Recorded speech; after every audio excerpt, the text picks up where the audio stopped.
창세기 25장. 아브라함은 다시 아내를 맞았다. 그 아내의 이름은 그두라였다.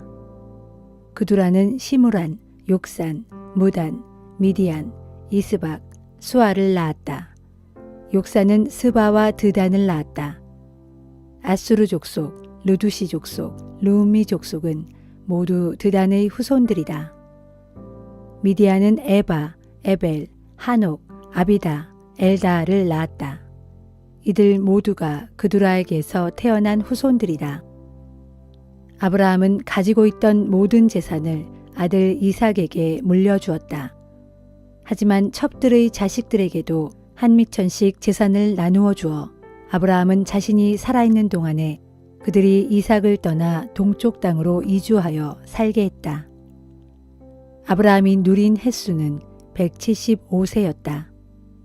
아브라함이 받은 횟수를 다 누리고 나이 많아 기운이 다하여 죽어 자기 조상들이 있는 곳으로 돌아갔다.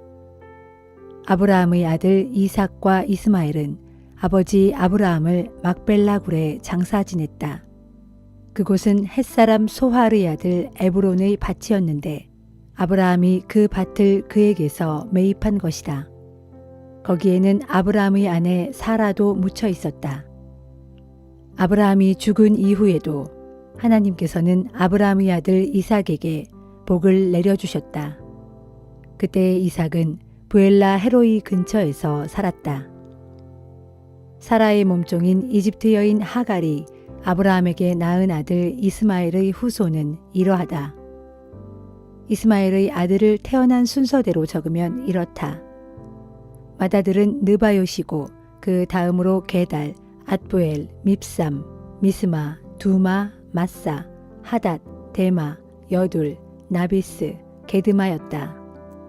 이들은 모두 이스마엘의 아들들로서 그들의 이름이 그대로 그들이 살던 마을과 성읍의 이름이 되었다. 또 이들은 12부족의 조상이기도 했다. 이스마엘은 137세까지 살았다. 그 후 기력이 쇠하여 조상들이 있는 곳으로 돌아갔다. 이스마엘의 후손들은 하윌라에서 술에 이르는 지역에서 살았다. 술은 이집트 동쪽의 아시리아로 통하는 길목에 위치해 있었다. 이스마엘의 후손들은 이렇게 아브라함의 다른 후손들과는 떨어져 살았다. 아브라함의 아들 이삭의 역사는 이러하다. 이삭은 40세가 되어 리브가와 혼인했다. 리브가는 바단 아람의 아람 사람 부두엘의 딸로 라반의 누이 동생이었다. 이삭은 리브가가 아이를 갖지 못하자 리브가가 아이를 갖게 해달라고 주께 간구했다. 주께서는 이삭의 기도를 들으시고 리브가가 아이를 갖도록 해주셨다. 리브가는 쌍둥이를 임신했다. 그런데 리브가 뱃속에서 쌍둥이가 서로 다툼으로 리브가의 고통이 너무 심했다. 그래서 리브가는 이렇게 괴로워서야 어디 견뎌내겠는가 하면서 어찌하면 좋겠느냐고 주께 여쭈었다. 주께서 대답하셨다. 두 민족이 너의 태 안에 들어있구나. 내 뱃속에서부터 두 민족이 서로 갈라질 것이다. 한 민족이 다른 민족보다 강하게 될 터인데 형이 아우를 섬길 것이다. 달이 차서 해산했을 때 리브가는 쌍둥이를 낳았다. 먼저 나온 아이는 온몸이 불그스레하고 털투성이었다. 그래서 이삭은 그 아이의 이름을 에서라고 지었다. 뒤이어 나온 아이는 형 에서의 발뒤꿈치를 붙들고 있었다. 그래서 이삭은 그 아이의 이름을 야곱이라 지었다. 리브가가 이 쌍둥이를 낳았을 때 이삭의 나이는 60세였다. 두 아이는 무럭무럭 자라났다. 에서는 날랜 사냥꾼이 되어 들판에 나가 지낼 때가 많았다. 반면에 야곱은 조용한 성격이어서 주로 장막 안에 머물렀다. 이삭은 에서를 더 사랑했는데 에서가 사냥해온 짐승의 고기를 좋아했기 때문이었다. 하지만 리브가는 야곱을 더 사랑했다. 어느 날 야곱이 죽을 끓이고 있을 때 에서가 들판에서 돌아왔다. 에서는 너무나 허기져 있었다. 에서가 야곱에게 말을 건넸다. 그 붉은 죽 좀 다오.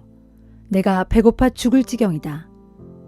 이런 까닭에 에서는 북다는 뜻의 에돔으로 불리게 되었다.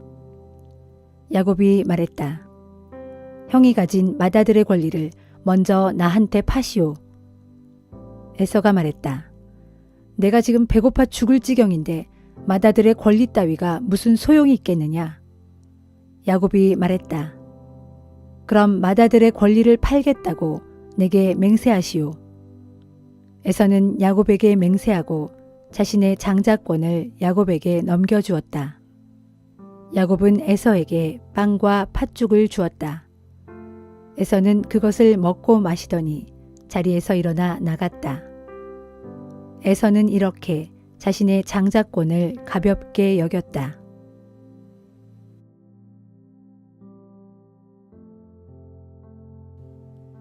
마태복음 24장. 예수께서 예루살렘 성전을 떠나려고 하시는데 제자들이 다가와서 성전 건물들을 가리켜 보였다. 그러자 예수께서 말씀하셨다. 너희는 이 모든 것을 보고 있지 않느냐? 내가 진정으로 말한다. 이 모든 건물들이 다 무너져서 돌 하나도 돌 위에 제대로 얹혀 있지 못할 것이다. 예수께서 올리브산에 올라 자리를 잡고 앉으시자 제자들이 물었다. 선생님, 언제 그런 일이 일어나겠습니까?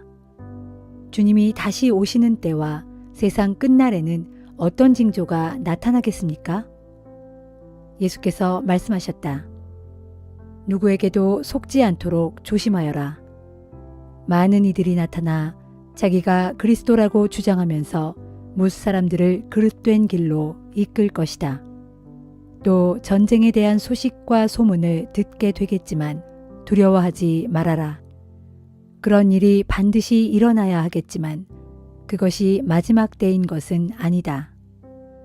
민족과 민족이, 나라와 나라가 서로 대항해서 싸울 것이고 곳곳에 기근이 있고 도처에서 지진이 터질 것이다. 그러나 이 모든 일은 닥쳐올 재난의 시작일 뿐이다.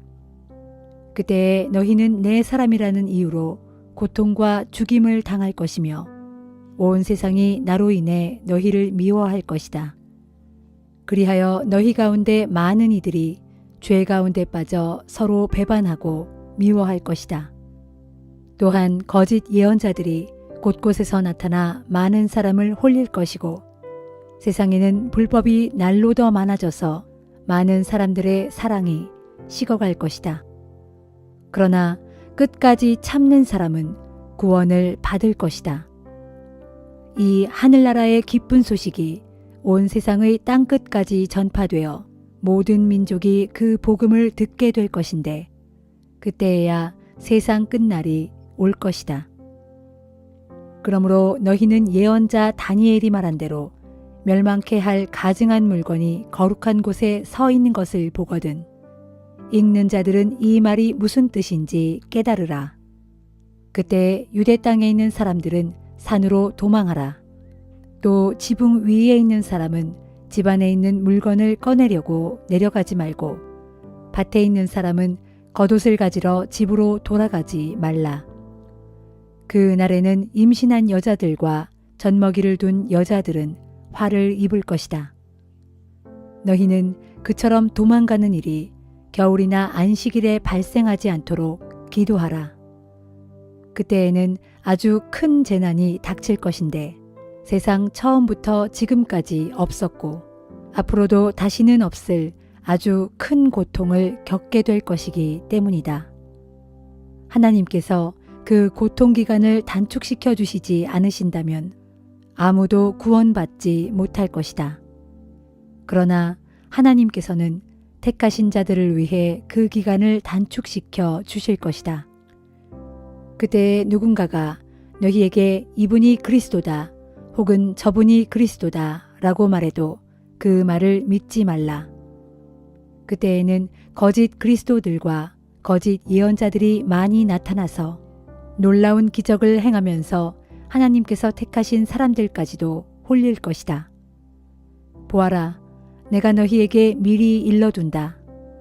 그러므로 그때에 누가 너희에게 그리스도가 광야에 계신다 라고 말해도 나가지 말고 그리스도가 골방에 계신다 라고 말해도 너희는 믿지 말라. 번개가 동쪽에서 치면 서쪽까지 번쩍이듯 인자가 이 땅에 오는 것도 그럴 것이다. 시체가 있는 곳에는 독수리들이 모여들게 마련이다. 이 같은 아주 큰 고통의 기간이 지나면 태양이 어두워지고 달은 빛을 내지 못하며 별들은 하늘에서 떨어지고 천체마저 흔들릴 것이다. 그때가 되어야 비로소 인자가 올 징조가 하늘에 나타날 것인데 그러면 세상 모든 민족들이 가슴을 치며 통곡할 것이다. 그들은 인자가 하늘에서 구름을 타고 큰 권능과 영광으로 오는 것을 보게 될 것이다. 나팔 소리가 크게 울려 퍼지는 가운데 인자가 보낸 천사들이 하늘 이 끝에서 저 끝까지 그가 택한 자들을 온 사방에서 모을 것이다. 무화과 나무로부터 교훈을 배우라. 그 가지가 더 연해지고 잎이 돋아나면 너희는 여름이 가까이 온 줄을 안다. 이와 같이 너희도 이런 징조를 보거든 인자가 문 앞에 가까이 이른 줄로 알라. 내가 분명히 너희에게 말한다. 이 세대가 다 지나가기 전에 이 모든 일들이 일어날 것이다. 하늘과 땅은 없어질지라도 내가 한 말은 결단코 없어지지 않을 것이다. 그러나 재림의 그 날과 그 시각은 아무도 모른다. 하늘의 천사도 모르고 아들조차도 모른다. 오직 하늘 아버지만이 아신다. 인자가 다시 올 때에도 노아의 때와 비슷할 것이다. 노아의 때에 사람들은 노아가 방주 안에 들어가던 그 날까지도 장가를 가고 시집을 가면서 흥겨운 잔치를 벌였다. 큰 홍수가 나서 그들을 모두 쓸어갈 때까지도 사람들은 무슨 일이 일어나고 있는지 전혀 알지 못했다. 인자가 이 땅에 다시 올 때에도 역시 그럴 것이다. 그때 두 사람이 밭에서 함께 일해도 한 사람은 데려가고 다른 한 사람은 버려둘 것이다. 두 여자가 함께 맷돌을 갈아도 한 사람은 데려가고 다른 한 사람은 버려둘 것이다. 그러므로 항상 깨어 있어라. 언제 주께서 다시 오실는지 너희는 알지 못하기 때문이다. 이것을 명심하여라. 밤중에 도둑이 언제 들지를 안다면 집주인은 깨어 있으면서 도둑이 들지 못하도록 집을 단단히 지키고 있을 것이다. 그러므로 너희도 준비하고 있어야 한다. 너희가 생각지도 않은 때에 인자가 이 땅에 다시 올 것이기 때문이다. 지혜롭고 충성스러운 종은 어떤 사람이겠느냐? 주인이 맡긴 집을 잘 관리하고 집안 사람들에게 때맞춰 음식을 잘 공급해 주는 사람일 것이다. 주인이 돌아와서 종이 자기가 맡은 일을 충실하게 하고 있는 것을 보게 된다면 그 종은 칭찬을 받을 것이다. 내가 진정으로 너희에게 말한다. 주인은 이런 충성스러운 종에게 자신의 모든 재산을 맡길 것이다. 그러나 만일 그 종이 악한 마음을 품고 주인이 돌아올 날이 아직 멀었다 하고 생각하면서 동료 종들을 때리고 술친구들과 어울려 흥청망청 먹고 마신다면 어느 날 생각지도 않은 때에 집주인이 돌아와서 그 종에게 엄한 벌을 내리고 위선자들과 함께 감옥에 가둘 것이다. 그러면 그 종은 거기서 가슴치며 슬피 울면서 이를 갈 것이다.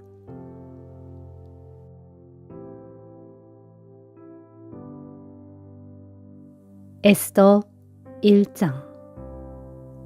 페르시아 왕 아하수에로 시대에 있었던 일이다. 당시 아하수에로 왕은 인도에서부터 구스에 이르기까지 127개 지방을 다스렸다. 아하수에로 왕은 페르시아의 도성 수산에서 왕위에 올라 제국을 다스린 지 3년째 되던 해 제국의 모든 총독들과 신하들을 불러 모아 큰 잔치를 베풀었다. 그리하여 페르시아와 메데 전 지역의 군대 지휘관들과 귀족들과 각 지방의 총독들이 모두 잔치에 참석했다. 무려 180일 동안 계속된 잔치를 통해 아하수에로 왕은 자기 왕국의 엄청난 부요와 왕실의 눈부신 영화를 그들에게 보여주었다. 이 같은 잔치 기간이 끝나자 이어 아하수에로 왕은 수산 도성에 사는 모든 백성을 위해 그들의 신분과 나이를 가리지 않고 모두 초대하여 궁중 앞마당에서 7일 동안 계속해서 잔치를 베풀었다. 궁중 앞마당에는 흰실과 자줏빛 털실로 짠 휘장이 쳐져 있었는데 그 휘장은 대리석 기둥에 달린 은고리에 흰실과 보랏빛 실로 꼰 끈으로 매달았다. 무늬돌, 흰돌, 운모석, 검은 돌 등을 섞어간 마당에는 금과 은을 입힌 수많은 의자들이 길게 배치되어 있었다. 왕이 백성들에게 내리는 술은 아주 넉넉하여 떨어질 줄을 몰랐고 술잔은 모두 금으로 만든 것으로 크기와 모양이 제각각 다양했다. 잔치 기간 동안에는 왕의 특별 명령에 따라 손님들은 어떤 궁중의 음주 규정에 얽매이지 않고 많이 마시든 적게 마시든 누구든지 각자가 원하는 방식대로 자유롭게 술을 마실 수 있었다. 그리고 왕후 와스티도 아하수에로 왕궁에서 여자들만을 위하여 따로 잔치를 베풀고 있었다. 마지막 1회째 되는 날, 술을 거나하게 마신 아하수에로 왕은 기분이 좋아져서 자기 곁에서 항상 시중두는 7명의 내시, 곧 무후만, 비스다, 하르보나, 빅다, 아박다, 세달, 그리고 가르가스를 불러 명령하기를 왕후 와스디를 이리로 불러오되 왕후의 관을 쓰고 왕 앞으로 나오게 하라 하였다. 왕후가 미인이었으므로 왕은 아름다운 왕후를 백성들과 대신들에게 보여주며 자랑하고 싶었던 것이다. 그리하여 내시들이 왕의 명령을 왕후에게 전달했지만 왕후 와스디는 왕 앞으로 나가기를 거부했다. 그러자 왕은 화가 나서 분노가 불길처럼 치솟아 올랐다. 아하수에로 왕은 즉시 법을 잘 아는 현인들과 이 문제를 의논했다. 아무리 왕이라도 법과 재판에 대해 잘 아는 전문가에게 반드시 자문을 구하는 것이 궁중의 관례였기 때문이었다. 당시 메데와 페르시아에서 왕을 가까이 모신 7 대신들은 가르스나, 세달, 아드마다, 다시스, 메레스, 마르스나, 그리고 무무간이었는데 이들은 그 나라에서 가장 벼슬이 높은 고위층 인사들로 왕과 직접 대면하여 의견을 나누는 자들이었다. 아하수에로 왕이 그들에게 물었다. 나는 내시들에게 왕후 와스디를 내 앞으로 데려오라는 명을 내렸지만 왕후는 내 명에 따르지 않았소. 나라의 법에 따른다면 이런 경우에 내가 어떻게 처리해야 옳겠소? 그러자 무무간이 왕과 대신들 앞에서 대답했다. 와스디 왕후는 왕께만 잘못한 것이 아니라 왕께서 다스리시는 각 지방의 모든 신하들과 백성들에게까지도 잘못된 선례를 보이신 것입니다. 왕후의 행실은 이 나라의 모든 여자들에게 조만간 알려지게 될 것이고 그렇게 되면 아하수에로 왕이 왕후 와스디에게 왕 앞으로 나오라고 명하셨는데도 왕후는 나가지 않았다라고 말하면서 여자들이 자기 남편을 무시하게 될 것입니다. 바로 오늘부터라도 메데와 페르시아의 모든 귀부인들이 왕후의 행실에 관해 전해 듣고 왕후를 따라 기고만장하여 자기 남편들에게 같은 식으로 대할 것입니다. 그렇게 되면 아내들의 멸시와 남편들의 분노로 잡음이 끊이질 않고 나라가 온통 어지럽게 될 것입니다. 그러므로 왕께서 좋게 여기신다면 와스디 왕후가 다시는 왕 앞에 나타나지 못하도록 어명을 내리시고 그러한 어명이 번복되는 일이 없도록 메데와 페르시아의 법률로 정하여 기록해 놓으십시오. 그런 다음에 왕께서는 왕후보다 더 훌륭한 여인을 택하여 그녀를 새 왕후로 삼으시는 것이 옳을 듯합니다. 이러한 왕의 칙령이 광대한 이 제국의 방방곡곡에 선포되면 존귀한 집에서부터 비천한 집에 이르기까지 모든 집안의 여자들이 자기 남편을 한층 공경하게 될 것입니다. 아하수에로 왕과 나머지 대신들은 이 제안을 좋게 여겼다. 그래서 왕은 무무간이 제안한 대로 즉시 집행하였다. 그리하여 왕은 제국의 모든 지방에 조서를 내렸는데 각 지방마다 그 지방에서 쓰는 말로 조서를 내려 명하기를 남편이 자기 집안을 주관해야 하며 또한 남편이 쓰는 말이 그 가정의 일상 언어가 되어야 한다라고 하였다.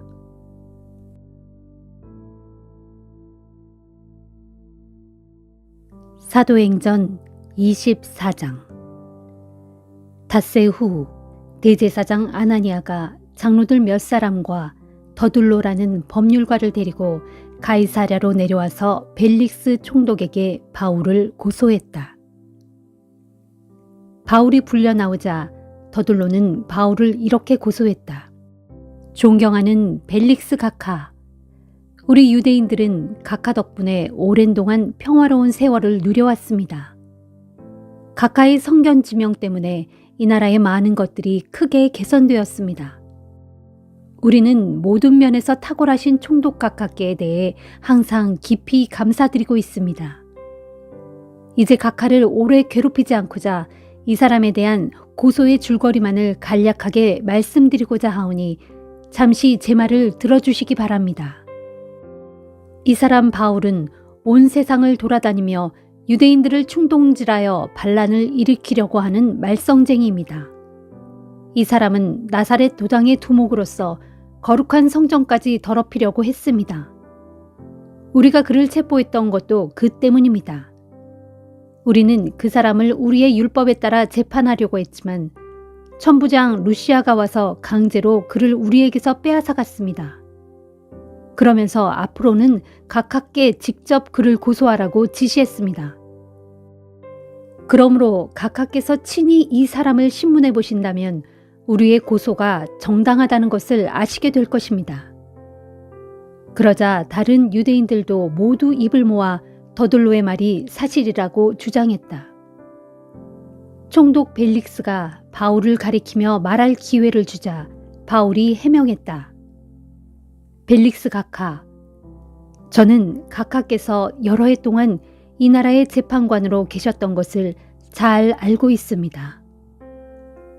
그러므로 저는 기꺼이 저 자신에 대해 변호하고자 합니다.